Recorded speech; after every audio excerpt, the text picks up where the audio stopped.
não parar, não precipitar e não retroceder. Então dizer para esse cara, sabe quando nós vamos parar? Nunca. Nunca na sua porca vida. Né?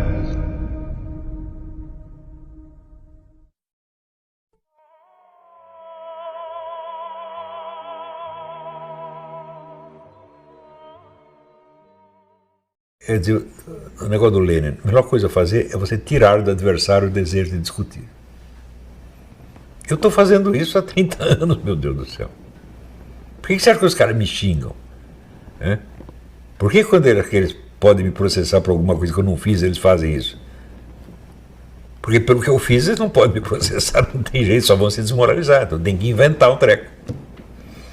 Inventar mentirinha, pode, tá aí. O Diário do Cu do Mundo inventa mentirinha contra mim o tempo todo. Tem um monte de cara que inventa cada coisa. Vocês nunca ouviram falar da barca egípcia que eu construí no porão para atravessar o espaço celestial? Isso já saiu em centenas de lugares e com coisa séria, com ar de coisa séria. Acho que saiu até em jornal americano. Agora, por que você acha que tudo isso que eles dizem contra mim não funciona? Por quê? É escrito por imbecis para idiotas. Não vai passar disso aí. Eles vão fazer um debate sério com o Olavo, vamos desmoralizar. Você não vai fazer nunca. Você acha que tem... Você pega a classe acadêmica inteira do Brasil e fala, vamos reunir todos e discutir com o Olavo. Vocês não têm capacidade para isso. Você sabe por quê? Eu tenho formação universitária, você não tem. Você tem um arremedo conquistado no Brasil. Eu tenho porque eu dei para mim mesmo. Eu fui atrás e obtive. O único jeito de ter formação universitária no Brasil é esse. Você vai ter que pegar material estrangeiro e estudar. E ainda vai ter que arrumar uns bons conselheiros estrangeiros também, porque como eu fiz.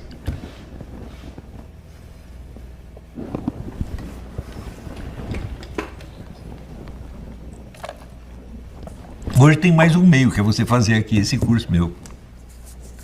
Que ajuda, não resolve o problema, mas ajuda. Você vai ter que fazer a mesma coisa que eu fiz. Você tem que pegar material estrangeiro, ler e tal, estudar sozinho em casa, você vai ter que fazer tudo isso. Eu estou só facilitando um pouco a coisa. Por exemplo, às vezes eu dou o caminho das pedras. Olha, você lê tal livro, tal. Quer dizer, você não vai ter o trabalho de descobrir por si mesmo. Portanto, aquilo que eu fiz em 30 anos, talvez você possa fazer em 5 ou 6. Talvez. Eu espero que sim. 5 ou 6 também é muita coisa. 10 anos, vai. Também não quer dizer que o sujeito assiste 5 aulas já pode sair dando aula para você. Tem uns caras que acham que sim, né? Então vamos lá. Então, não entre na briga para disputar. Entre para vencer, esmagar e não deixar pedra sobre pedra. Quando eu disse o meu objetivo é foder com tudo, eu não estava brincando. Tá?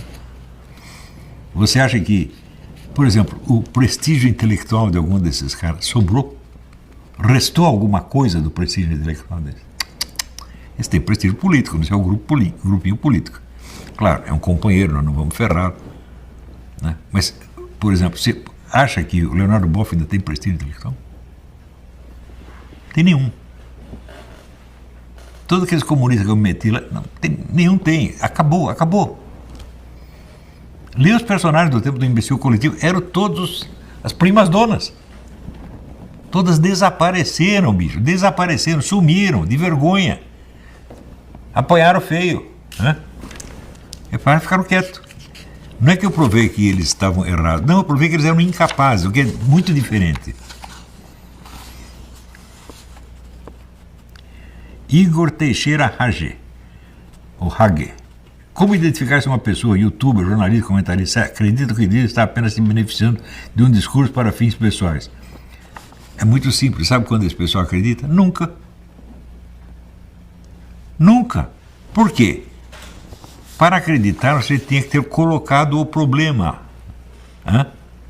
Ou seja, ninguém pula diretamente da ignorância para a certeza. Isso é impossível. Portanto, ele teria que ter uma fase de pergunta, de dúvida, de investigação. E daí, no fim, obter alguma certeza. Se ele já vem com a certeza, é claro que ele está mentindo. É claro que não é mentindo, está fingindo. Agora, você já viu algum jornalista reconhecer o aspecto problemático de alguma questão? Eles não fazem isso. Quando fazem, é só por exibição. Mas eles não estão investigando realmente, eles já têm a resposta. Então, olha, gente séria no Brasil, no debate público, é quase impossível de achar. Eu conheço 2 ou 3, e olha lá, é só com esses que eu discuto, com os outros eu não quero saber. Então, você acha possível, né? Sei lá, eu tenho um debate com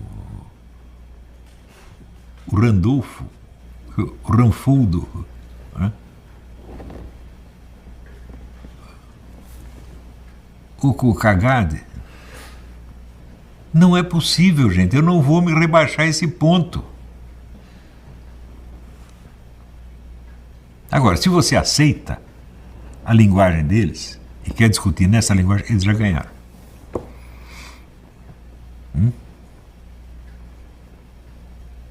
Se você diz, reconheço os méritos, não tem mérito nenhum, bicho.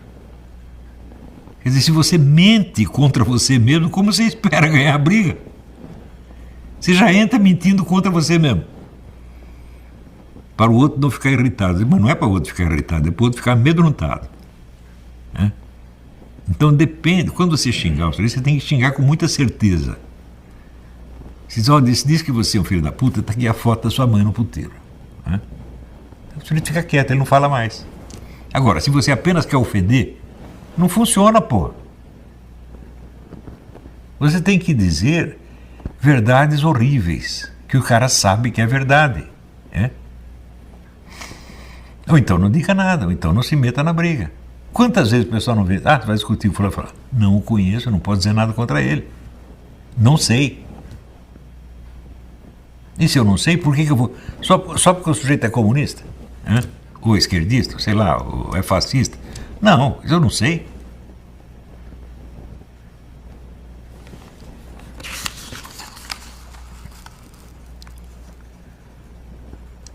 Do ponto de vista econômico, qual seria, aqui, César Oliveira, do ponto de vista econômico, qual seria a vantagem do método capitalista em empobrecer a população? Eliminar a classe média, reduzir tudo a 2 classes, a dos onipotentes e a dos impotentes. Esta é a fórmula econômica ideal de todos os metacapitalistas. Porque é o controle total da riqueza. Aristóteles já dizia que para você ter uma sociedade equilibrada, precisa ter uma boa classe média. Porque a classe média não tem meios de oprimir o outro, mas tem meios de se livrar da opressão. Então, é isso que é a base da democracia. Se você reduzir... Veja, você não ouviu os próprios caras metacapitalistas dizendo daqui 30 anos ninguém vai ter nada e todos serão felizes? Eles dizem isso. Você imagina o sujeito, tudo que está na casa dele pertence ao banco. Então ele está escravizado mediante o endividamento. Ora, se você pego aqui os meus vizinhos aqui, de Peterborough, quantos deles possuem as suas próprias casas? Quase nenhum. A casa está no nome dele, mas ele deve ter uma dívida de 40 anos por dentro para pagar pelo banco. Está entendendo? Então você realmente não tem nada. O carro dele está devendo. Tudo que pôs na casa está devendo. Então, se reduzir o cara a endividamento, a total impotência. Então, qual é a vantagem? A vantagem é total, pô. Se você está no caso, assim, dos nobres romanos em face dos escravos romanos. O escravo romano não tinha propriedade, não tinha família, não tinha nada. Só tinha chicotado nas costas. Algum nobre romano reclamou disso? Procura lá. Nenhum. Agora, se você tem a classe média, bicho, então tem gente que está lendo livros, tem gente que tem ideias, tem gente que tem ideia de Jerico também, tá entendendo? Ou seja, não deixa o poderoso governar sossegado. Esse é o problema.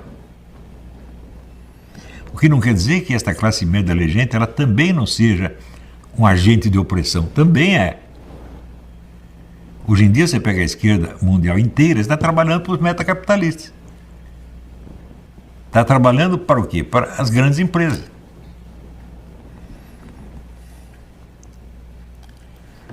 César Oliveira, até que ponto existe convergência e divergência entre o progressismo ocidental e o Partido Comunista Chinês? Bicho, essa é uma pergunta que eu me faço e eu não tenho a resposta. Eu sei que existem as duas coisas, mas eu não tenho os dados suficientes para te dar uma resposta clara disso aí. É um ponto de alto interesse.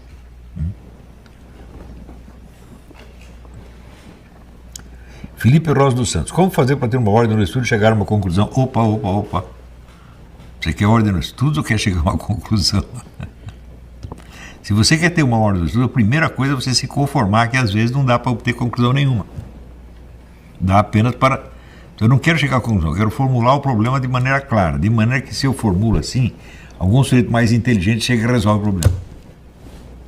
Esse que deve ser o objetivo.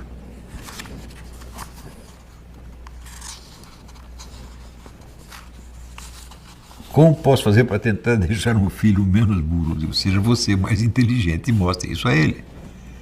Se o seu filho perceber que você é mais inteligente do que os professores dele, ele vai ouvir você e não os professores. Agora, fale tudo com ele.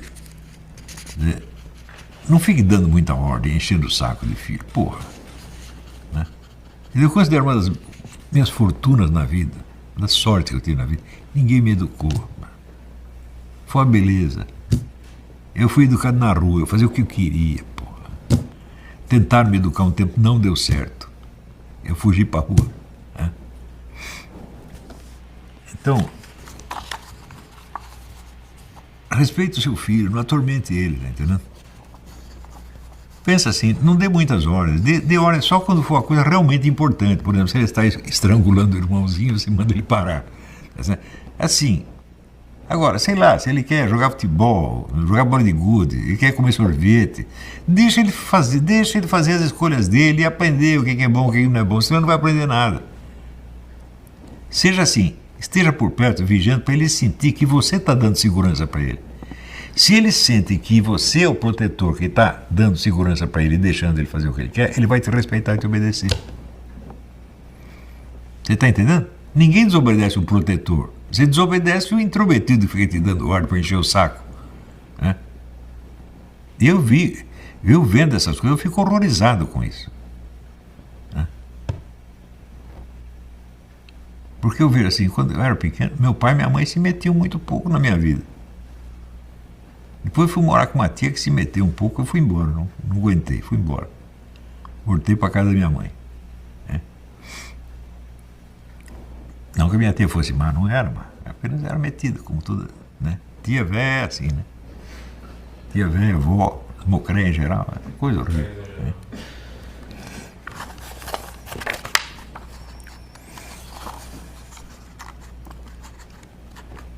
Como não trair a si na interpretação dos acontecimentos se vemos a partir de nós mesmos? Esta é a grande pergunta. Não tenho resposta definitiva, mas você tem que procurar isso dia e noite.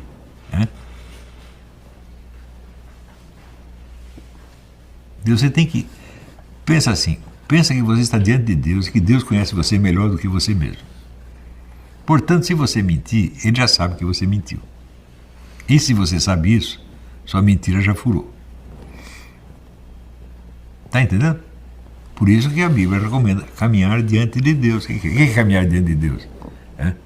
Não é caminhar, é você estar agindo de tal maneira que você sabe que Deus sabe o que você está fazendo. E, portanto, você não vai enganar Ele, porra. Então, Ele conhece a sua intenção. Ninguém tem a intenção perfeita. Reconheça a parcela de sacanagem que tem ali, reconheça a parcela de vaidade, né? E peça para Deus para que essa parcela de vaidade não estrague tudo que você está fazendo. Né? Quer dizer, você tem uma espécie de modéstia cognitiva, você saber que dá para você saber pouco. Mas esse pouco que você deve saber corretamente, o mais corretamente que você puder. É só isso, não tem mágica nenhuma no negócio. Carlos Robson Vieira, a Rússia com Putin está fazendo as coisas certas, mas quais motivos seriam errados? Queria eu saber. Quer dizer, eu não leio a língua russa.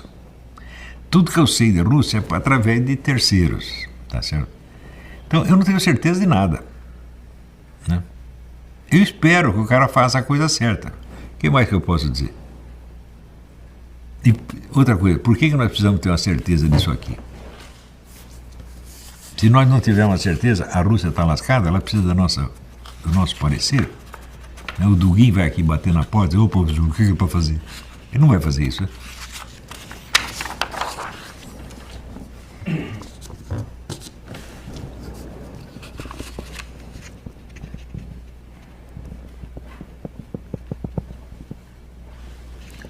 Fabrício Soares de Souza.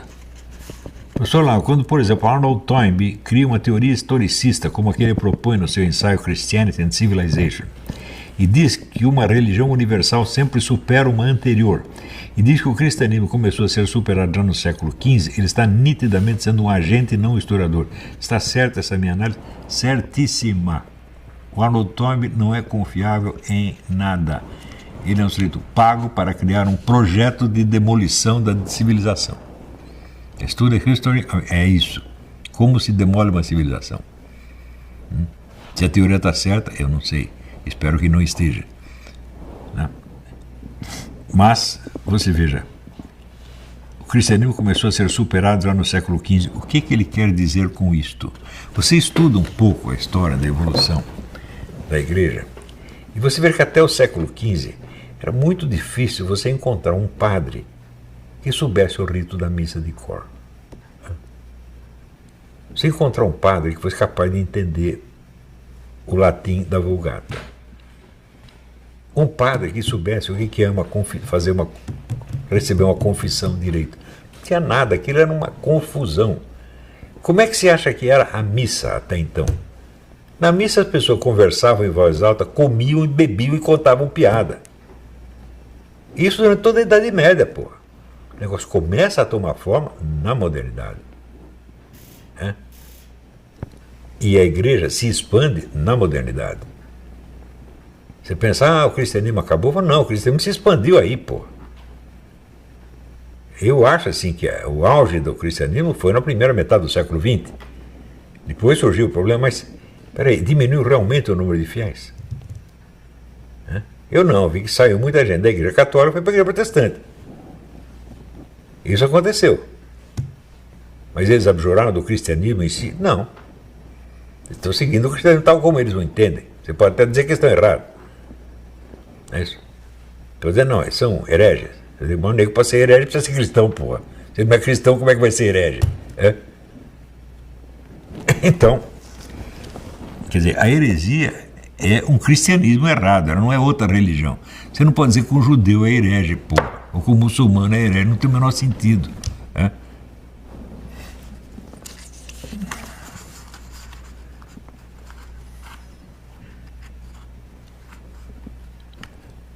Elisa pergunta, a análise de que não é um problema de esquerda ou direita se aplica aos fatos de que a China está dando dinheiro para sindicatos e cultos, etc., e o governo não toma tudo? Sim, sem dúvida. Não quer dizer que não existe a esquerda e a direita, é claro que existe, mas elas se camuflam uma na outra faz muito tempo. E além disso, elas se misturam. Porque, veja, é possível uma ação que seja univocamente esquerdista? Não tem como ser. Tudo aquilo que sob certo aspecto é esquerdista vai ser direitista sob outro aspecto. Senão não haveria divergência dentro da própria esquerda. Tem algo que os comunistas façam mais frequentemente e mais intensamente do que xingar-se uns aos outros de reacionários? Não tem. São todos comunistas. Só que do ponto de vista desse comunista, aquilo que o outro está fazendo é pró-capitalista ou qualquer coisa assim. Então, o comunismo não é uma substância pura, está entendendo? Ele é sobretudo um nome. Um nome do quê? De uma ideologia? Não. É um nome de um grupo de pessoas, um grupo enorme. 1/4 da espécie humana. Você acha que aí vai ter alguma unidade? Não vai ter nunca. Eles podem impor a unidade em certos momentos desde cima. Por exemplo, quando o confronto com o inimigo é muito drástico, muito sério, eles se unem, claro. Mas logo depois estão brigando de novo. E o conservador liberal, mesma coisa.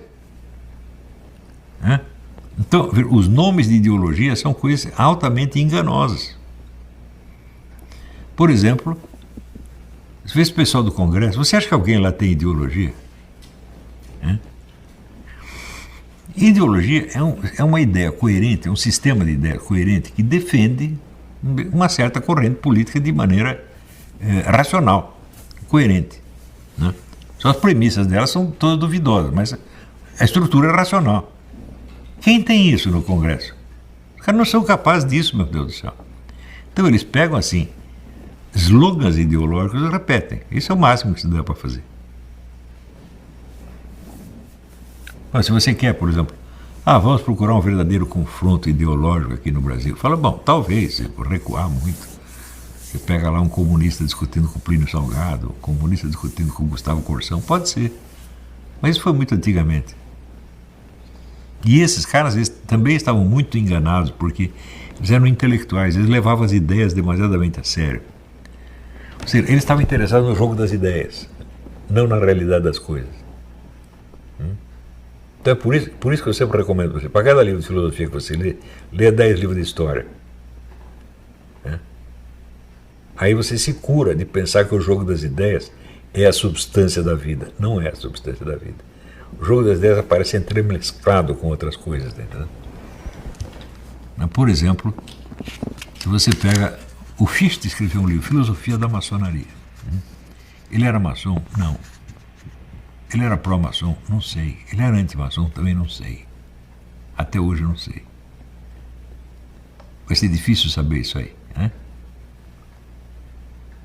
O Hegel, eu sei que o Hegel recebeu algum dinheiro da maçonaria para defender em algum ponto. Não sei se ele era inteiramente a favor delas, foi apenas nesse ponto, não sei.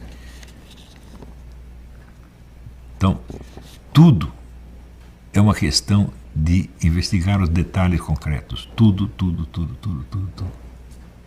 E às vezes não dá tempo, porra.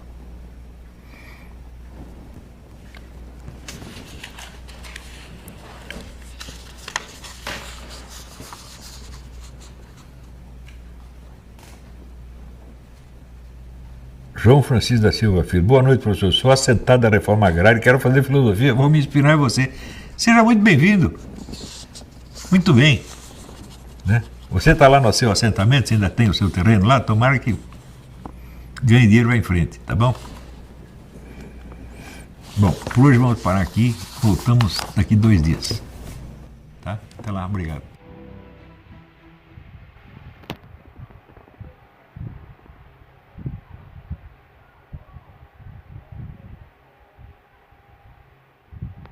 E aí pessoal, tranquilo? Então se inscrevam no canal, comentem, curtam, compartilhem. Isso ajuda bastante nosso canal. Quem quiser ajudar a gente de outra forma, os links estão aí na descrição do vídeo. Temos Apoie-se, tem o apoio coletivo e também quem quiser ser membro ou participar da nossa vaquinha. Sigam nas redes sociais, os links estão aí na descrição do vídeo. Então é isso aí, sempre com Deus, pátria, família e liberdade por um Brasil melhor. Valeu pessoal, fiquem com Deus. Se inscreva e compartilhe o canal. Obrigado.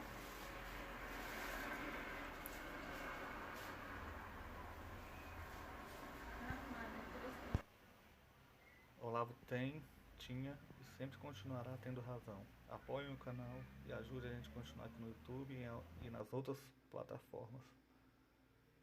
Obrigado, fique com Deus.